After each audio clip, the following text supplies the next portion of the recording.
So I'm Megan Martin. I own a little company called Megan Martin Creative, and it's kind of taken some wild turns across, or I guess for the past 6, 7 years. I was a wedding planner for 5 years, and then I kind of transitioned into brand design and website design in that time period. Found that I had a huge love for connecting with other business owners and creatives specifically. And in that time, I started developing, basically turning my templates, my marketing templates, my client experience templates into products for other business owners to purchase. And since then, it's kind of completely morphed into providing branding and marketing tools and solutions for other creative entrepreneurs. So that's very quick snapshot of who I am and what I do. I also blog and I speak sometimes. I'm speaking at Creative at Heart this year again, which I'm very honored to do. So yeah, I love talking about marketing strategy. Kat knows, like, I'm probably the biggest nerd on the planet when it comes to this stuff. So I'm really excited to be here, and I would just love for you guys, like, let it all out. Like, give us all your questions. We want to totally answer it, and answer it from the lens of, like, what do we do? Like, what are we really doing behind the scenes when it comes to Instagram? So we want to, yes, nerds unite. We want to be here and, like, help you guys figure this stuff out, and, like, just stop stressing about this algorithm. Like, it's just gotta go. Absolutely. Yes, that's exactly why we're here. I love when I talked to Megan about doing this, and she was like, why don't we just call it Why the Instagram Algorithm Doesn't Cramp My Style? I was like, yes, that's exactly what we should call it, because that's how we feel. Before we jump in, one thing I forgot to mention earlier, y'all, is obviously, please keep utilizing the chat just to, like, say hello to each other and talk with us. Like, we love that. But there's specifically right underneath of us an ask a question section. We do want to make sure we answer as many questions as we can over this next, like, hour. So try to pop your questions down there just so we don't lose track of them in the chat.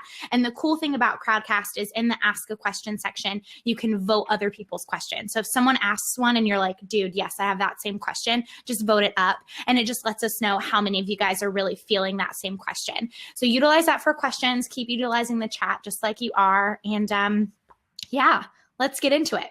So Instagram algorithm. Before we, like, start talking all about it, Megan and I just wanted to make sure everybody understood what that was. Not so much like the techie side of it, but just what is the algorithm? Why is it kind of a pain? Why do we have a love-hate relationship with it? So Megan and I were just going to kind of, like, talk about that for a minute. And if you guys have any questions about that, please pop them in. But Megan, like, if someone comes to you and it's like, what's the algorithm? Like, what's the Instagram algorithm? What are you going to say? I was trying to think, how am I going to say this in the least technology focused way possible? But honestly, it's just the way that Instagram sorts and determines what content it's going to put in front of any given user at any given time. So, AKA the opposite of what we all wish and wanted and loved, the chronological order. So that is gone from the scene, and everyone hates it. But I'm actually really excited for this talk because I personally like the algorithm. So let's get into it. Is that a good enough definition? Yes. No, I think that's great. And again, guys, if y'all have specific questions, pop them in at any point. So you said you liked the algorithm, and I'm curious to, like, talk a little bit more about your love for the algorithm. So give us a couple reasons why you really enjoy the algorithm right now.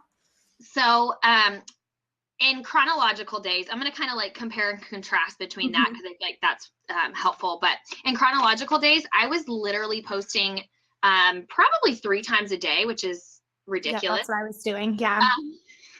That's a lot of posting. Crazy town. It's a lot of images, a lot of captions. A lot of images, and especially when you are trying to build a brand that stands out in a saturated market. And let's just cut to the chase. Like, there's a lot of people in our industry, and there's a lot of people trying to do similar things. So, like, you have to work to create, a unique brand that can stand out. And imagery is a huge part of that, especially in terms of a social media platform like Instagram that's so visually driven. Mm-hmm. Um, so I'm like sitting there styling images, like creating my own little flat, like doing all that stuff, like stressing about, does this image match with this image and blah, blah, like just too much stuff. So 3 times a day of doing that is a lot. And I have 2 kids. Like my kids are in the house. I'm outside trying to get that, shaded light, like Right. picture. Anyways, the reason why I like the algorithm is because the shelf life is so much longer. So in the past, the chronological order, like you're always fighting to be at the top of the feed so that that ideal user sees it as soon as they open the app, right? But now with the algorithm, even though it kind of annoys us, like everyone I talk to is like, oh, I'm so sick. I see the same 5 people's like posts all the time. But I think about it in terms of my customer, and I'm thinking, well, good. I want them to see my post like 17 times in a Right. 4-day span, right? Right. It's like that concept of it takes somebody 7 touch points before they hit purchase, right? So your 7 touch points could literally be the same post that you spent 10 minutes writing over and over and over again in Instagram. And that's a huge thing in my mind to think about. And it definitely does affect the way that I purchase. There are certain brands that I'm pretty loyal to. And when I continue to see their content, I continue to be in front of what they're doing. It reminds me of them, and it builds that loyalty. It builds that trust. And it people are busy. We live in like the age of infotainment. And so, we need to utilize the fact that the algorithm keeps putting us in front of our customer's face and love it. Like I love it. It makes me absolutely. Well, I feel like it helps us focus on the quality versus the quantity. So I know, and I see like Alexandra and Melissa, you guys are talking over here, which I love, about like 3 times a day, like 1 time a day. Like I post once a day. And I try really hard to focus on how can this be the best post for this day, whether it be the image, whether it be the caption, whatever it might be. And then I'm not focusing on, okay, well, I need to post 3 times a day, so I'm back up at the top. I personally feel like if you're posting more than once in a day, you're competing against yourself on the algorithm. And so it could actually hurt you. And I totally get, sometimes we just have something where like, I just want to share it like real time, like that sort of thing. But that's where Insta Story can come into play and really allow us to have a little bit more of that, where we make sure like whatever we're posting on the gram, like the actual square, or now we can do horizontal or whatever we want, whatever the size of it is, that specific image, you're really focusing on the quality of that one versus I have to have 3 for this specific day. So in that sense, the algorithm can give us like a weight off of our shoulders, and we don't have to have as much content every single day. Absolutely. It is. That is like 100% my strategy these days, is like, I don't put it on my feed unless it is like the top best content that I have. If it's like, I'm just playing and whatever, here's my life behind the scenes, then I can hop on stories and show that real life and build personality that way. So I think that's definitely a good point too. Yeah. So because of the algorithm, when we're posting on Instagram, we just said we focus a little bit more on the quality over the quantity. But are there some other things that you're focusing on with your post? Like, how are you figuring out, okay, this is my best of the best, but is it the best of the best compared to these other people, so it's up at the top of the algorithm? Or does that thought not even really cross your mind? Yeah, I honestly, at this point in my business and in my marketing strategy, like I have to have like these blinders on like this. Like I literally cannot look at my competition.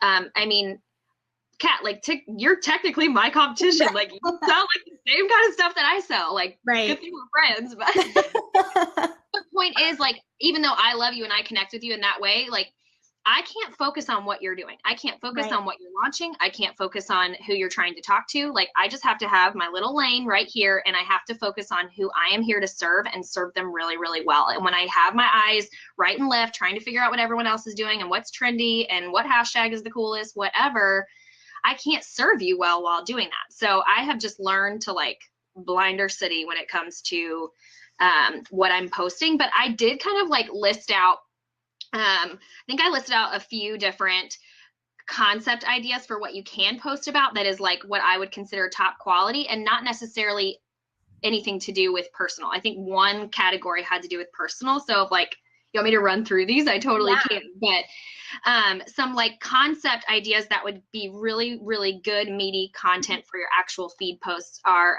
anything that has to do with conveying your core values, which is going to like convey some of your personality behind your business, your brand message. So literally take the time, write out your core values. What are those core values? So for me, for example, my top one is that we're action oriented. So I'm always talking about like how we're doing, what strategies are we implementing, how are we doing those, how can I help you do those. Those are all like action oriented type concepts of posts, and that conveys that I am an action oriented person. Another one is your mission. What is your mission? What are you here for? What are you doing? Explain that in posts. People, again, like people forget about you, like not, and I love you. I don't forget about you. But we're all busy, right? We're all doing things. And so people just easily and quickly forget who you are and what you're doing. And so it feels repetitive. It feels unnecessary to repeat these types of concepts, but really you should be constantly telling people who you are, what you're doing, and why you're doing it. Other things you can do are, what do you offer? Like literally talk about what you offer. I feel like people don't like to talk about what they offer. Like right. They're like, that's too salesy. I'm like, nobody's going to buy the thing if you don't talk about it. Right. So that's like totally like, it's an easy thing to talk about, what you offer, why you love offering it. And I think a way to make it like not salesy is to come at it from like a story focused approach. So coming at it from like, how are you actually helping people in doing what you're doing?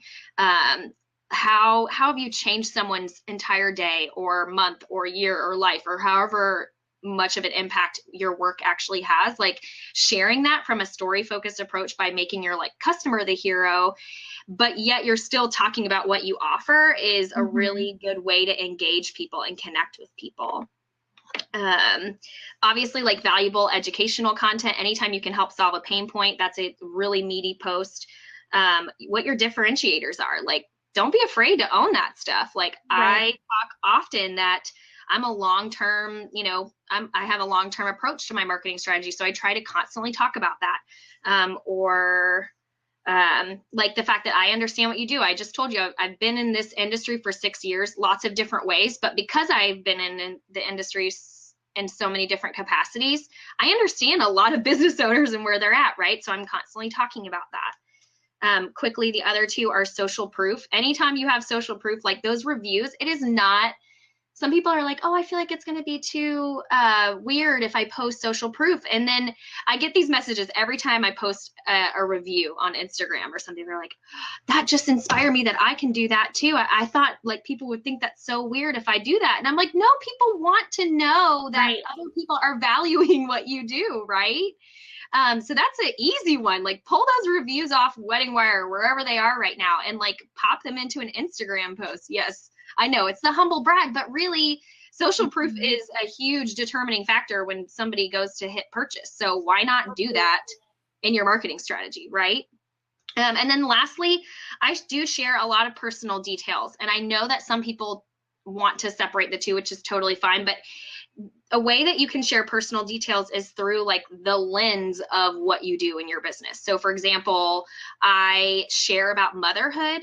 I am a mom, but I share it sort of through the lens of being a business owner and a mother at the same time. So it kind of makes sense. I don't know. Does that make sense to you? Like you can kind of like weave those personal details in through the lens of your vision and mission. So those are like my top 7 post ideas to kind of give you some really meaty content.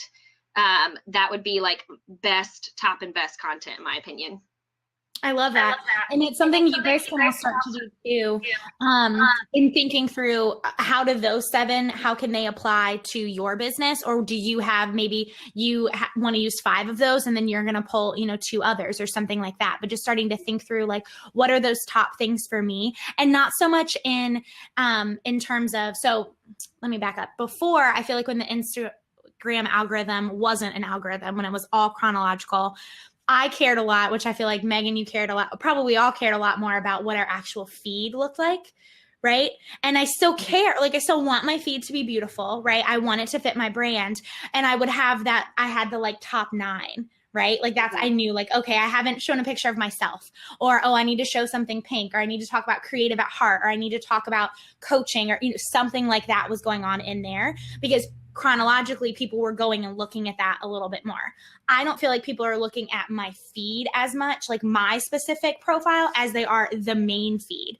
So for me, it's not so much caring about, are my squares all in a row? It's, what am I talking about that has to do with my business or with my services or with my products? And how can I continue to do that in a way that's beautiful and branded, but that is really cohesive all in all? And that's where having those like meaty content ideas can be super helpful.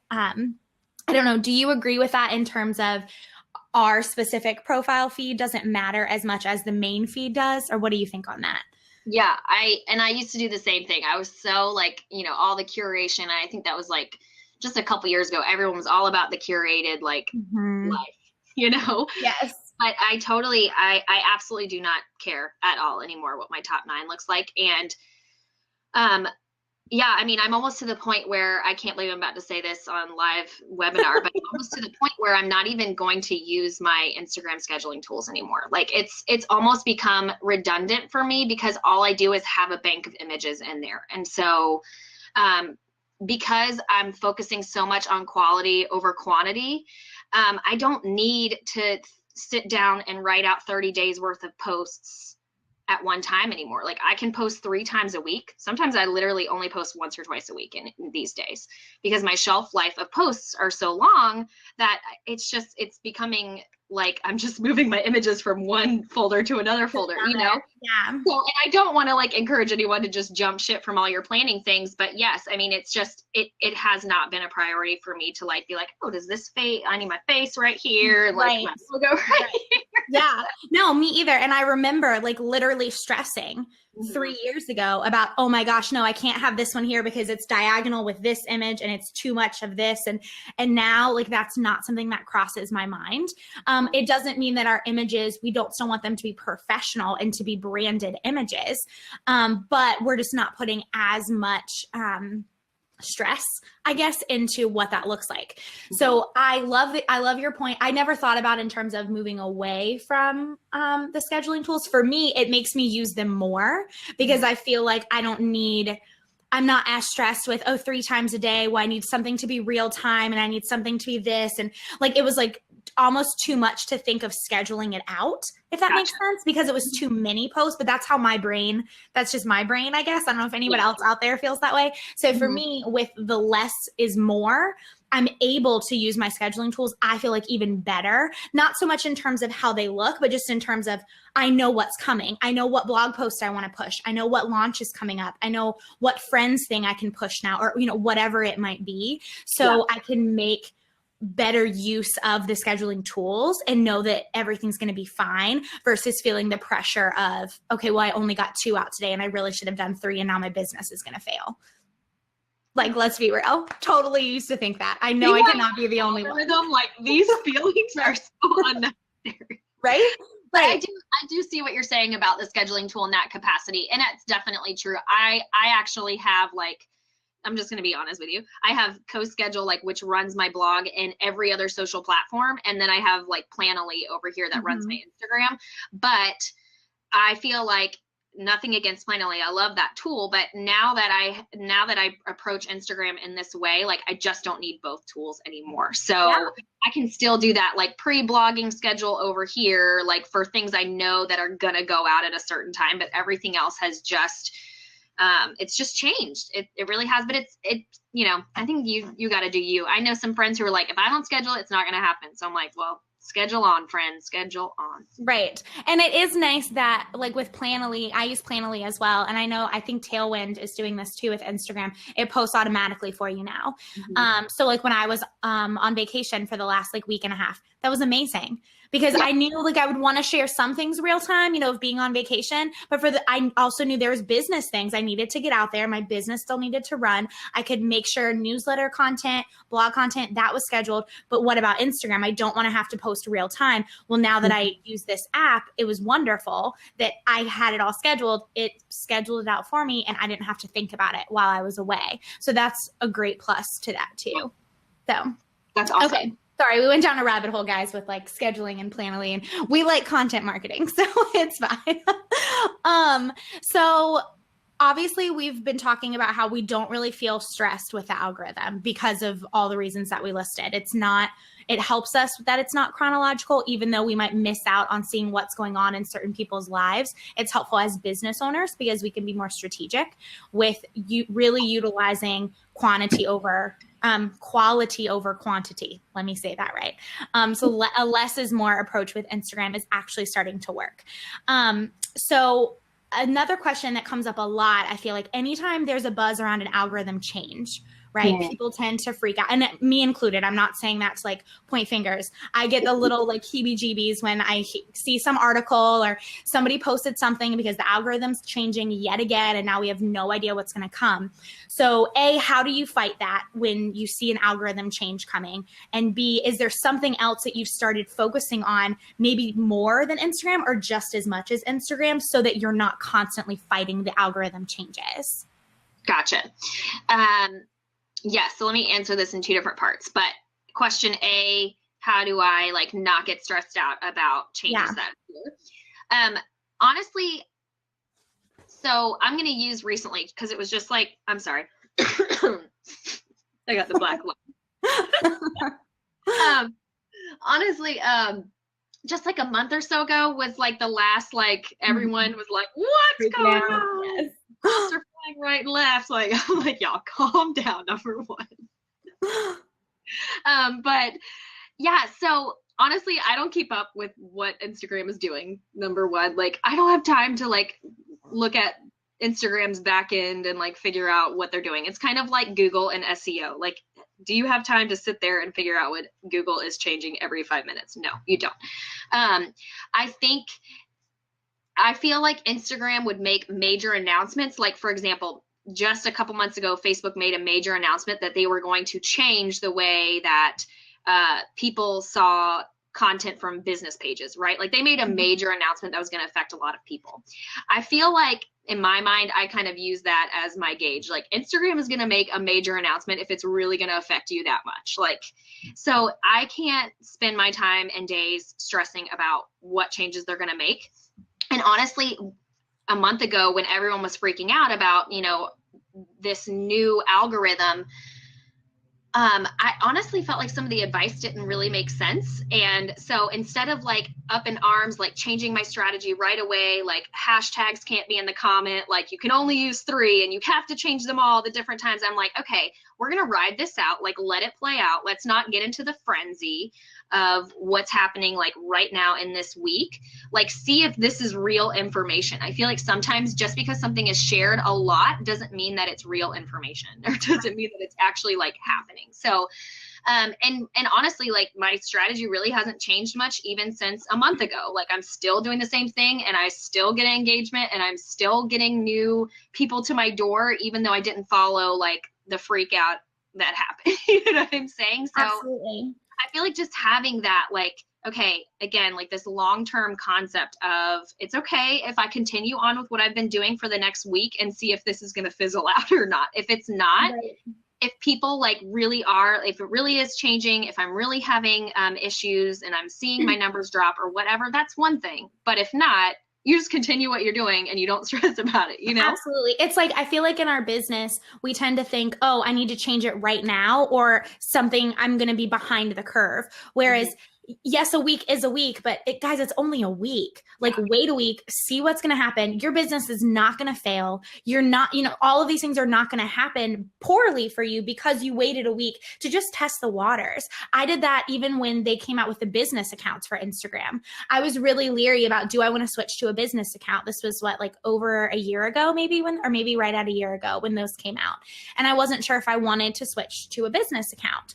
And I waited a little while, and I don't think I don't think it hurt me. Granted, I don't know because I didn't switch right away, but I wanted to wait. I wanted to see what's the big deal with having a business account and would this be helpful? So I definitely think we can all just like learn to take a deep breath versus like jumping ship as soon as something changes. Oh, I think it froze. Can you guys still hear me? Let me know if you guys can hear me. I think Megan froze. Okay, you guys can still hear me. So Megan just froze for a minute. So I'll just keep talking. Alexandra, I just switched to a business account and haven't noticed a difference. Right. And that was kind of how I felt when I first switched. I noticed a difference. So then I jumped back. And that's when I waited a lot longer before I decided to switch over. And, for me, it was really helpful. It's really great to have a business account because of the analytics. And since Instagram and Facebook are tied together now, I do run Facebook ads for certain things sometimes. So I can also then run them with Instagram because I have a business account on Instagram. But the analytics are super helpful with that too. We'll just hang. She did have a nice freeze face, Nellie. I totally agree. We'll just hang tight. I'm sure Megan is going to pop back in just a minute. Let me pop over to some of these questions while we're waiting for her, and just kind of like take a little look. And I've tried the strategy you mentioned of just continuing your quality content and strategy, but engagement of followers growth seems to be so stagnant. We're going to talk about engagement, and I definitely want Megan here for that, because she and I were kind of ping-ponging back ways that we wanted to share about engagement with you guys and how that's worked and how that hasn't for both of us. So we're definitely going to touch on that. In terms of like we talked about posting strategies with like trying to do the less is more, and also not focusing so heavily on like not worrying so much about like the algorithm and about the changes that are coming. I think the same can also be said for Facebook whenever they say that there's an algorithm change. I feel like for years and years they've been telling us that there's going to be like Facebook is going to die, and it hasn't gone anywhere yet. So I don't think that's going to happen with oh wait, let me invite her on screen now. She just popped back up. I don't think that Instagram is going anywhere. Obviously this is just my personal opinion, but I don't think it's going anywhere. I think it's more how we choose to use it in our business so that we don't feel as stressed and as much pressure over Instagram as we used to before. And it really does, just like how Megan said, like putting on those blinders, and it becomes a tool that we use for that, that we're focusing on for our business versus focusing on what are other people doing and why we're seeing the same people over and over again. Oh, I think she's back. Hi. Totally fine. So glad you made it back. We all said you had a really beautiful freeze face. So there you go. Not everyone can say that. So I'm glad that it was beautiful for you. Yeah. Can you guys see me? Because my video is like not working. I can see you. It's a little echoey, but I can see you. What's going on? It's okay. The lawn people got here, so maybe they like flipped a cord or something. I have no idea what's going on. Totally fine. You made it back, and that's all that matters. Okay. Okay, so second part of that question, because of the algorithm with Instagram, what do you feel like? Are you focusing on other things just as much as Instagram, or maybe more than Instagram, because the algorithm is constantly going to be changing for us? Yeah. So in honesty, yes, I am focusing on other things more. That's because I feel like my target customer is, sorry if it's really loud. Of course they come right during this webinar. No, you're fine. I feel like my target customer is honestly not 100% on Instagram. Like my target customer needs help learning how to do X, Y, and Z different strategies, right? So they're going to probably be somewhere else. They're not going to like search Instagram for how to do X, Y, and Z, right? So I know that in my mind. So I'm focusing my efforts on where are they doing that? Where are they active? So it's the same concept for everybody else. Like you have to be able to figure out where your target customer is and go find them on that platform too. Like, yes, continue Instagram. Like, just like you said in your email, like I'm not deleting my account, but I can meet my customers somewhere else as well. Like, and you can engage your customers, even if they're the same people. Like for instance, Alexandra, like I know that she is my Instagram follower. Hi, Alexandra, love you. She's my Instagram follower, and I engage her one way on Instagram, but she's also on my email list. And so I engage my email list completely different. Instagram, right? Like I can't fully go in depth on Instagram like I can in my email. And then on Pinterest, like I can create content that's going to like solve a need, a quick need fast, and help her and get her to my blog and engage her differently on my blog as well. So that's kind of like where this long-term strategy approach comes in. And I feel like businesses struggle when they get Insta famous or Facebook famous or whatever it may be, and then the ball drops and they have created a marketing strategy that is not algorithm proof. Basically, now they have to scramble to go build something somewhere else. Yay, I'm glad you did. So they have to scramble to go build a platform somewhere else. Well, that's why if you kind of like spread out your time a little bit, you can, you can just relax. Like, who cares if Instagram decides to do an algorithm change one day? Like, you have other things going on. You have other avenues of creating lead generation. So it's just not gonna cramp your style. Absolutely. And I think that it's important, going back to the one thing you said about finding out where your people are. And so it's testing those waters and figuring out, like, are your people on Pinterest? Is that like an untapped market for you right now?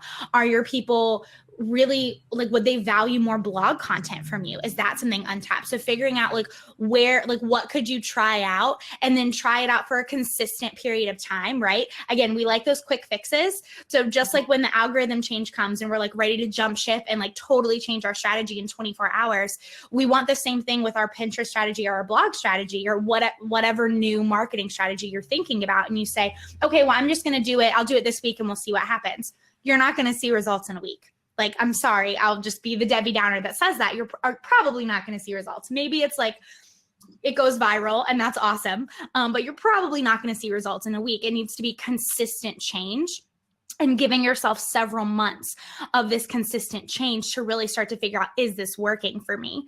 And is my ideal client there?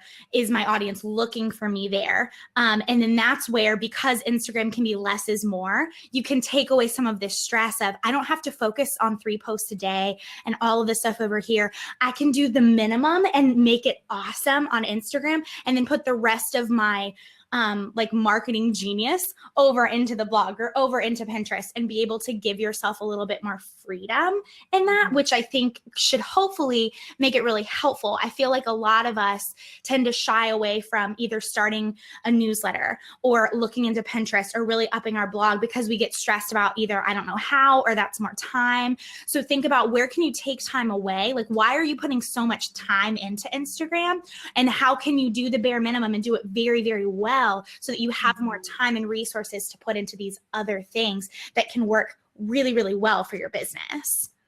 Absolutely. That is like totally the key and the ticket. I mean, I recently did the same thing. Like, I realized, okay, this algorithm is like 100% in full swing.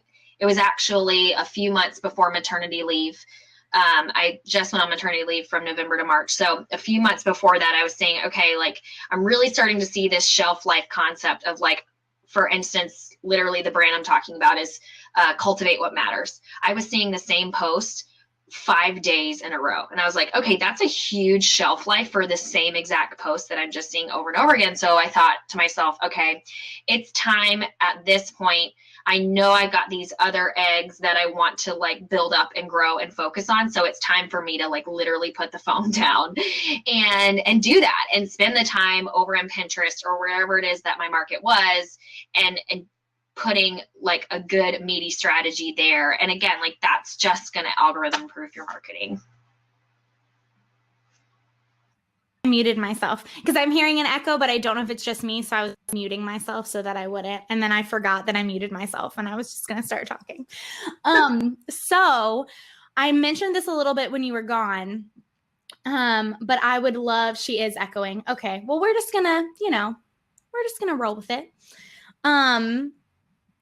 I mentioned this when you were gone, but do you think, well, are you going to refresh? Do you want to refresh and then pop back in? Okay, yeah. You refresh. We'll hang tight for a minute. One thing I'll mention to you guys while Megan's gone, I'll go ahead and pop this in. We were going to mention this at the end, but Megan has a really awesome resource page on her website. So I just popped that in for you guys, and she has some really great free resources there. We'll talk about that a little bit at the end after we do Q&A, but I wanted to make sure I popped that in. Yes, her sleigh. It's awesome. Chelsea, Okay. thank you. It was very sweet. I have no idea what time it is. Like Hawaii and East Coast time difference is like really 1:37. but thank you for, yeah, that's very sweet. Okay, wait, now talk, Megan. Let's see if you're echoing. Okay, echo. No, I'm just kidding. No, that's perfect. Okay, good. And guys, let us know if she starts to echo again or I do or anything like that. Thank y'all. Okay, so I mentioned this a little bit when you were gone before, but I would love to get your thoughts on do you feel like Instagram is going anywhere? I know for such a long time, people have been like, Facebook's dying, like Facebook's not going to go anywhere. And it's still around. Like this was literally 4 years ago when I started my business. I remember certain people saying like, you don't need to worry about Facebook. It's going to die. And it's still alive and kicking and doing pretty well. So I feel like, in my opinion, Instagram's going to keep hanging on and doing the same thing. But I'd love to get your opinion on if you feel like it's going anywhere. And I know, Katie, you asked us in the questions, and we wanted to even bring up like Vero, I guess is how you say the new, what these new platforms that are popping up. What are your thoughts on all that? Okay, so is Instagram going anywhere? Absolutely not. I don't think so. I think with 800 million strong, probably more at this point, I don't feel like 800 million people are jumping ship. Same thing with Facebook. Like Facebook, like in my mind, biz pages on Facebook are dead. Like those are gone, right? Like nobody cares about business pages anymore. But it's the same concept with the app. I just like had my hands all over the screen, but it's the same concept with the Instagram algorithm. You just have to learn how to shift and learn how to use the changes to your advantage. So for instance, Facebook changed, everyone freaked out, advertisements started, and now businesses are building multi-six-figure businesses by using the new change of advertising, right? So Instagram algorithm, we're going to shift our mindset to quality over quantity, and we're going to really engage and create meaty content and meet our customers right where they are and deliver what they need, and we're going to build our businesses that way. I do think it's going to be much more difficult for a brand or anybody to build ginormous followings as easily as it was before. So I definitely think that like we absolutely have to stop focusing on the follower count. So like I don't even like the new insights. I feel like recently they added at the top of Instagram, like how many plus and minus followers you had. And that makes me so mad. I don't even want to look at insights anymore because people get so hung up on that number of like, okay, how many gaining and losing and all that stuff. And this is like not important. It's just not important. It's like monopoly money, in my opinion, like how many followers you have. Because you can have 150,000 followers, but if only 10 people are buying, and that's not going to pay your bills, then who cares? You know what I mean? Right. So you have to find your targeted customers and you have to engage them well, but use that algorithm to your advantage. And no, I don't think Instagram's going anywhere. I just think that we need to change our mindset. We need to not expect, the droves and droves of followers. That's not helpful for anybody to like sit there and stress about that.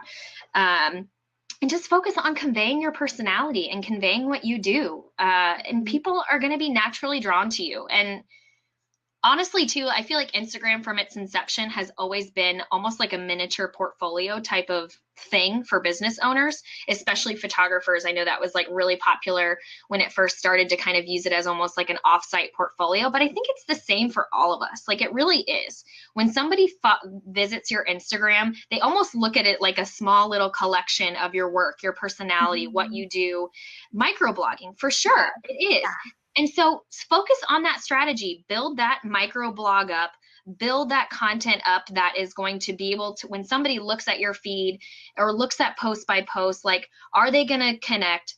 Are they going to like what you have to do? If so, they're going to go somewhere else. They're going to go to your website naturally, or they're going to go, they're going to hit follow naturally if that's what it is that if you like provide what they need or want, and just like quit stressing about, do I have 9,000 or whatever it is like that you're stressing about. That's just honestly at the end of the day what I feel like we need to focus our energy on.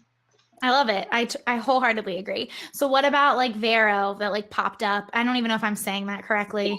Or like what are your I personally feel like Instagram and Facebook have such a huge monopoly on social media right now that it's going to take a lot for another platform to come in and take as much from it. Yeah. That's like my personal opinion. I agree. Absolutely. I would say I did jump on Vero just to look and see what it was. And within like 24 hours, I decided it wasn't worth my time. So there's nothing wrong with checking out new stuff, right? Like Periscope came on, we all jumped on for like 6 months and then it died. And like, so there's other things like Snapchat. Even like I literally remember every single pin on Pinterest was like, how to use Snapchat for your business. And I'm like, no. I like didn't want to jump on. I was like, please no, please, I can't do it. And I know people thought it was really fun, but again, it's just that long-term approach of it's not a bad idea to check stuff out. It's not a bad idea to like peek around, see if something like catches your attention. But with something as strong as like an 800 million user base like Instagram, like you said, they have a monopoly on the market. Like, don't jump ship. Like, that is not good for your business. Right. Don't completely jump ship. Check things out. See, maybe get the username because you want to see, like I did. I got the username on Vero. I was like, what is this? Mine kept crashing because I think for some reason everyone decided to jump on in the same 24-hour period. I haven't looked back at it. But I think that's true, right? Like get on there, check it out, test it out for yourself, but don't completely disregard Instagram and Facebook just yet. Yep. Yeah. Okay, cool. We have a bunch of questions. I think some of them we have answered throughout like our time. And I also had gotten a couple through Instagram, guys, that I thought were really good. And so Megan and I wanted to address. One of them came up, Anna mentioned it a little bit earlier, just about engagement. And I know that that was also a question that I got on Insta story, like when I asked. So how do you know if your posts are reaching or engaging with the optimal amount of people? Or how can you really figure out if your engagement is lower, like what should you do? Like what are some things just with engagement in general? Again, I think it comes down to the fact that number one, I think people are using stories much more. So like Instagram specific, I think people are like, as soon as they get on there, I mean, it's the first thing that pops up. So I think people are naturally consuming stories a lot more than they are feed posts. So I don't think you're doing anything wrong if your posts are not getting good engagement. But like one thing I was talking to Kat about is the fact that trying to like decide if your posts on a post by post basis are getting optimal engagement is, in my opinion, not worth your time or your stress. I think you need to look at it on the big picture. So that includes seeing like, what is your goal for Instagram? Is your goal to convert to your website? Is your goal to get them on your website and then go to your inquiry form and fill that form out? Like you need to be able to track this stuff. You need to be able to measure what you're doing.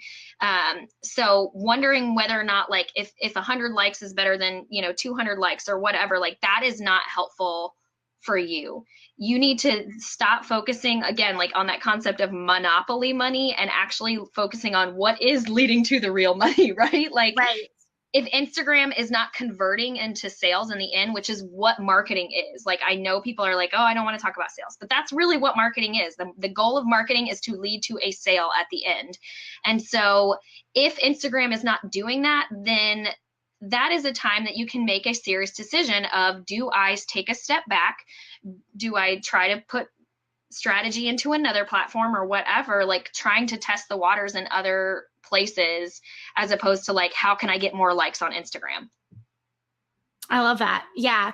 I think it's so hard for us just because again, we want that quick fix and we want to see like, oh, well, did this one do well? When in reality, we need to look at that bigger picture. I recently decided to stop using Linktree and created a custom mobile site so that I could truly track who was clicking, because I wasn't paying for Linktree, which I'm sure a lot of you guys aren't either. Like you're using the free version, which is great because it's free and you can have multiple links. And in the beginning, I was like, oh, this is so awesome. And then I realized, but how do I know who's clicking on what?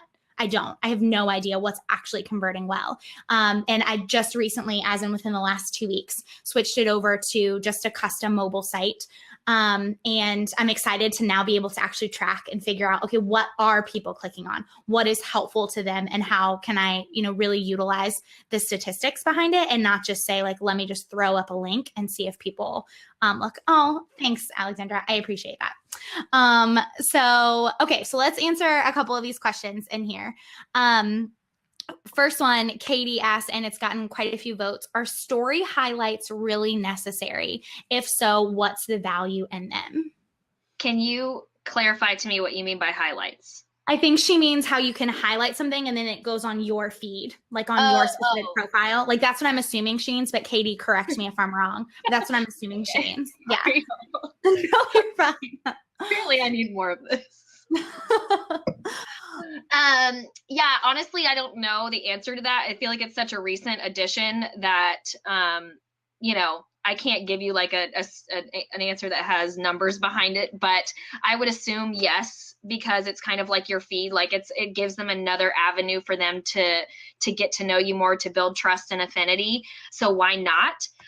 Honestly, do you need to curate your feed, or do you need to curate that? Like, I feel like that's another stress ball thing that you can add to your list. Like if you have something you want to put up there, just put it up there, like see what happens, if it's converting or not. Like for instance, right now, I probably should remove it. Like one of my posts or something is on Instagram and really it's not converting that well. So I should probably remove it. But, I would say, like, for example, yesterday, I checked Rhiannon Boss's Instagram. I hadn't looked at it in a long time. And I really liked how she has a whole section that just focuses on her one-on-one, clients that she works with. And so that's really cool. Like that actually tells me she does one-on-one coaching, like without her being like, I do one-on-one coaching. You know what I mean? So absolutely. So I would say if there's a way that you can highlight some of your best services like that, that's a great idea. Why not? Why not test it? Absolutely. So go back to like when Megan mentioned the like top 7 like meaty post ideas, that can even be like, you can utilize some of those exact same things in your highlights. Some of them can be fun things, right? Yep. Like some of mine are like just truly personal, like talking about the baby or traveling with Matt, like just fun stuff that show off just like who I am. And it's also fun for me because it is a part of like our story and like our journey. And I want to have those memories and I want to see the highlights of those. But then I also want to make sure that I have business on there so that people can very quickly see that. So yeah, I love that. I definitely think we should utilize them because it is a free tool that we can and just see what happens. Yeah. Why not? Okay. Jess asked, what are some strategies that you use to get more Instagram followers?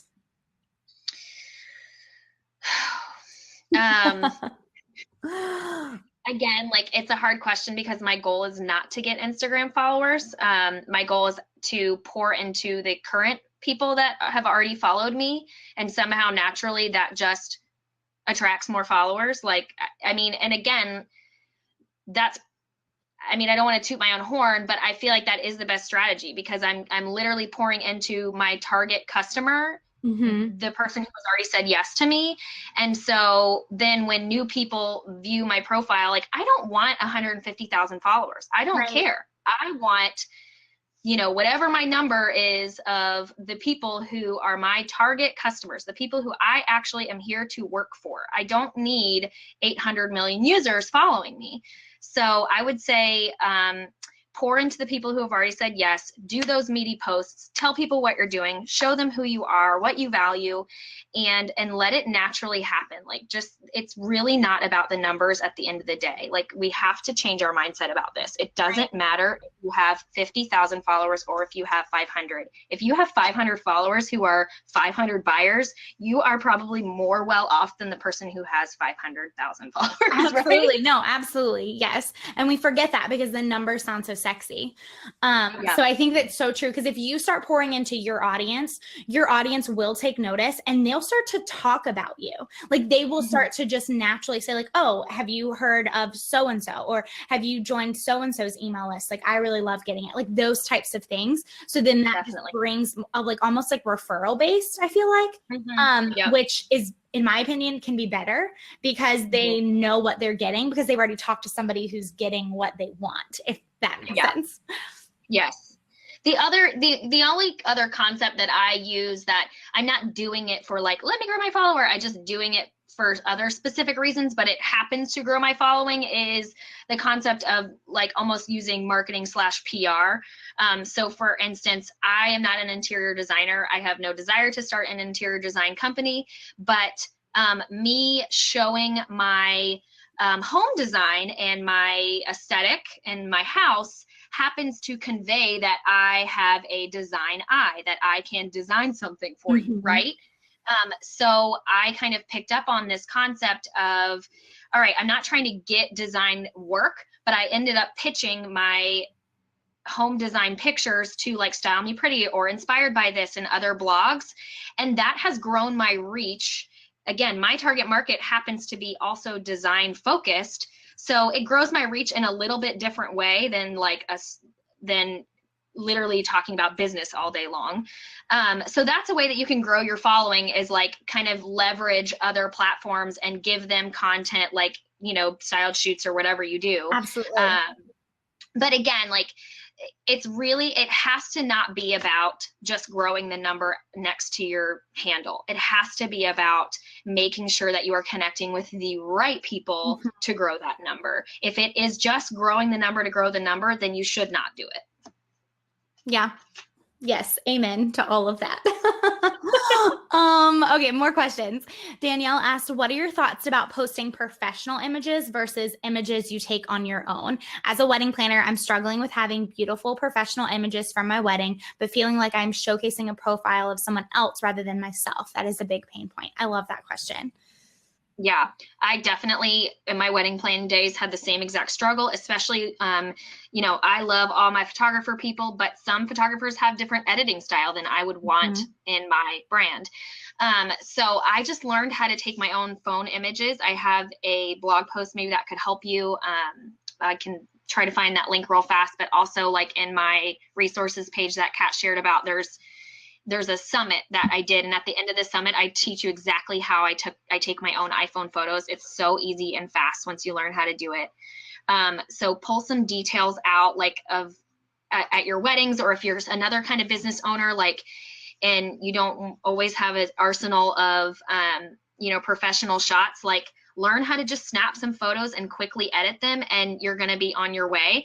But another concept is, if you don't want to do that, if you don't want to take your images, then maybe kind of think about using that concept. If it really bothers you and you really want to have a specific looking feed, then maybe do use the concept of curating a little bit. Like, curating is not terrible. Right. It's just, do you need to curate is really the question.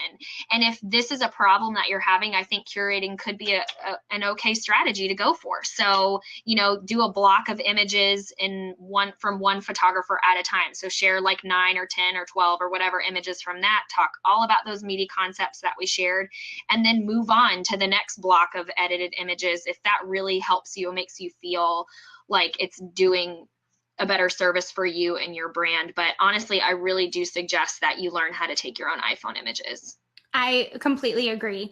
As a wedding planner, and I am in the same boat as a lot of you guys out there with figuring out, like, whether it's the photographer style doesn't necessarily match my own or the feed that I am showcasing, or maybe I don't get the images for a while because it's busy season, right? And they're editing a lot of things, and it's, you know, weeks and weeks after the wedding that I have access to the images to be able to share. So having iPhone images is crucial. What's really helpful now that wasn't around when I was first starting was Insta Story. So making sure, again, less is more. So getting that one image from that wedding on your iPhone, that's all you have to focus on. Like, don't stress that you need, you know, 6 months worth of content with this one wedding. Focus on what is one image that I can capture here and edit that is going to look really well on my feed, and then snap a whole ton of others that you can be able to show on Insta Story, a quick video, like have it in a highlight then of, you know, wedding planning or a wedding day or something like that. I think that's a really great way for us as planners to be able to show the behind the scenes of our work, and people eat that up, y'all. People love like the messy behind the scenes just as much as they love the curated pretty. So just think about, how can I get one image that's beautiful enough for the feed, and then all these other fun behind the scenes stuff to really showcase what my team is doing and what we can do for other brides and grooms on their wedding day. So think about it from that perspective too. Yeah, absolutely. I love that. I'm trying to find a quick image or like to share that I could show like her how I used to like pull out details.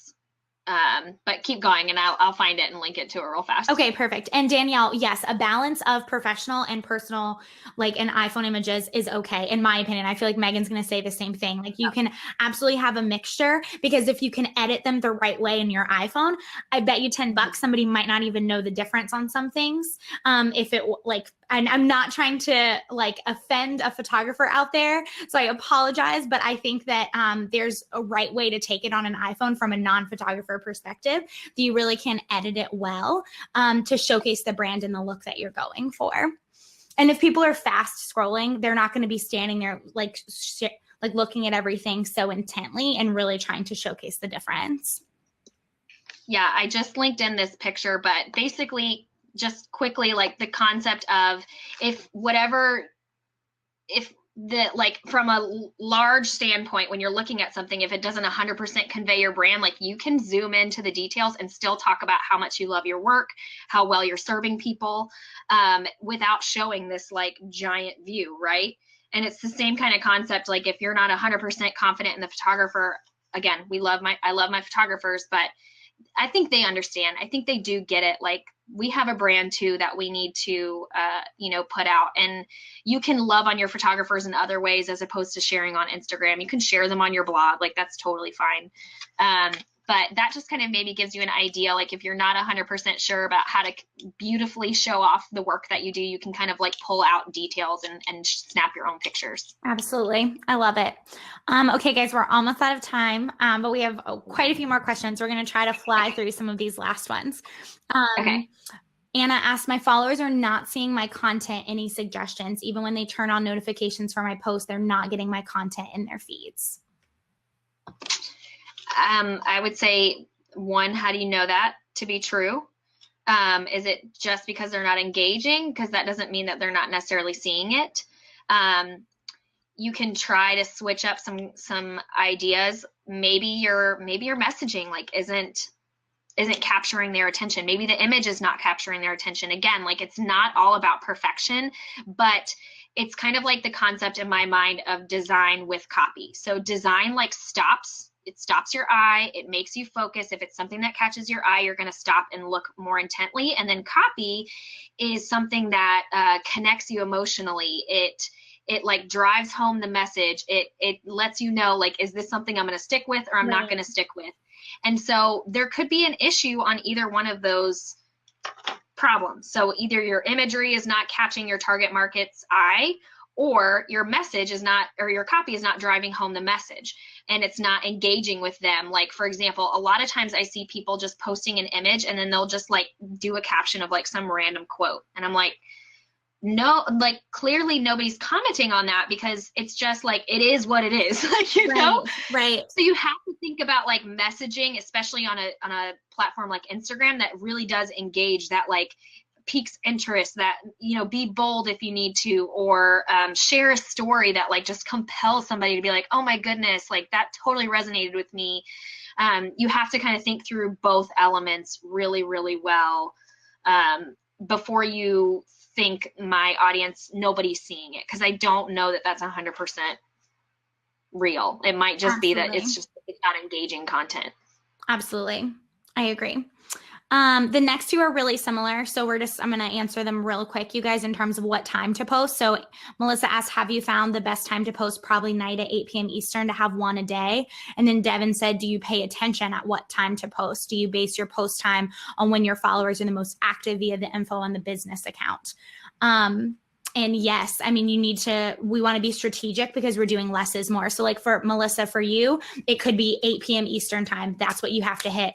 Anna, you mentioned yours is 3 p.m. weekdays. Okay, that fits for you. So find what works for you, test out quite a few different things. And just like what Megan was saying, make sure it's meaty stuff. Don't just be like, oh, well, this time didn't work. Maybe it wasn't the time's fault. Maybe it was the fact that that image or that caption didn't speak to your audience like it could have.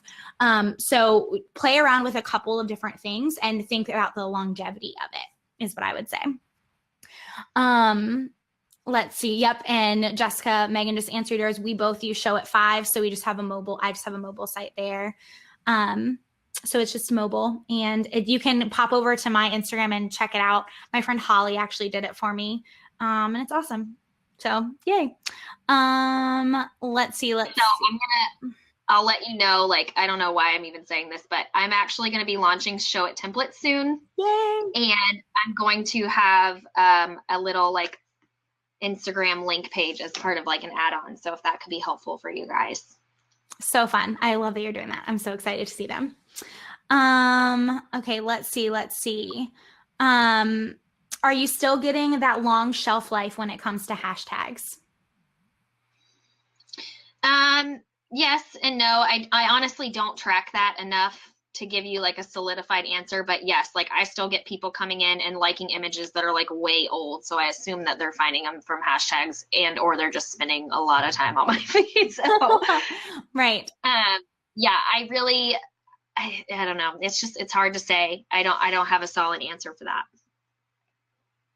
Yeah. Sorry. No, I don't really either, to be honest, because I feel like it's the same, like certain images I will see that are getting liked.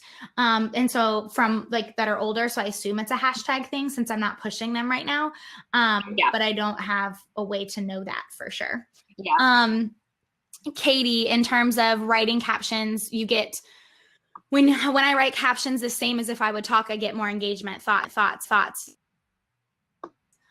So it's just making sure that you, just like Megan said, copy can drive the point home. So when you have the image, then having that copy that goes along with it and just knowing your brand voice to go along with that. Okay, guys, we have 2 more. What are your thoughts on hashtags for wedding planners, such as white bouquet, weddings, inspo, Kansas City bride, helpful or not worth using? I think I'm echoing myself. Oh, I don't hear it. Sorry. No, you're fine. Okay. I'll just begin. Honestly, I think that unless those hashtags are performing for you, then you don't need to use them. So you'll know, like, if you get lots of spammy comments and or like weird, like C7, 8, 9, 10, 11, 12, like people following you, like with these weird names, you might have hit a spammy hashtag and it's unnecessary. I think if you are a service provider, Nelly, like you are, don't be afraid to go local with your hashtags. Get local. Your brides are going to search for local. They don't care about, these national things that we care about. So yeah, really get local. And yeah, these ones that have like 5 million images in them, like it's not worth your time. It's going to get drowned out so fast. Right. I agree. And then last question from Katie, can you give me your thoughts on this new trend that leaders in the industry are unfollowing their industry peers due to lack of inspiration or combating the comparison issue? I'll jump on while you're thinking. It all comes down to a heart issue. So I don't necessarily feel like it's a trend. I think I have seen a couple people post about it, and then maybe I'll see a couple more people post about it in a month or 2. I think it really just boils down to like, how is your heart when it comes to Instagram? What are you focusing on when it comes to Instagram? Just like Megan said earlier, like technically she and I are competition. Like we share a very similar audience. We sell very similar products. We do a lot of things very similarly. But we still support one another. And I don't feel the need to unfollow her because of a comparison issue or a heart issue. That doesn't mean to discredit anybody who might feel that way about somebody else and who needs like to take a brain space, right? Like maybe for you, putting on those blinders means you physically have to unfollow those people in order to have those blinders on. Then you do you, and you do what you need to do to get yourself on track for your business. But I don't think that you need to feel pressured to start unfollowing all of these people just because other people are telling you they're comparing themselves and they're unfollowing all of these people. If you're not fighting that, then you stay in your lane and you keep doing your thing. And remember, it's the algorithm. So you might not even see all of those people pop up on your feed. Like you probably have to search for them to go and see what they're up to at this exact moment. So I wouldn't, again, jump on the bandwagon just because everybody else is. Focus on what you need to do with your heart versus what everyone's telling you need to do. Yeah, I 100% agree. On the other side, like I have unfollowed people, my industry peers. Again, it's more of like a seasonal thing. Like if I find myself in a season where, again, like my heart just feels like every time I get on, like I'm feeling down or low or I'm comparing myself or whatever, like I have hit unfollow, not because I don't love them and I don't think they're awesome people, but like their life shouldn't affect like how I go about like doing my life, right? And so, Absolutely. and sometimes in their seasons, like, you know, if I'm seeing someone else producing X, Y, and Z similar stuff that I might want to produce or I'm planning to produce, like that can wear on you and it make you might like question, should you be doing what you're doing? And I just, if you find yourself in a space of questioning, like then I think hitting unfollow is okay. Like you need to step into your specific calling and own it and put that out into the world. And if that means you need to stop comparing yourself and for a season unfollow someone, like I think it's okay. Absolutely. Awesome. Thank you for sharing, Megan. Guys, this was so great. I know we went over, so I apologize. There was a lot of questions we really wanted to answer. Megan, let everyone know where they can find you, and I'm going to pop your resources page back into the link again for everybody. Thank you. Yeah, you can find me at Megan Martin. It's Megan Martin, MARTIN.net. My blog, all my free resources are there. And then on Instagram, it's Megan Martin Creative.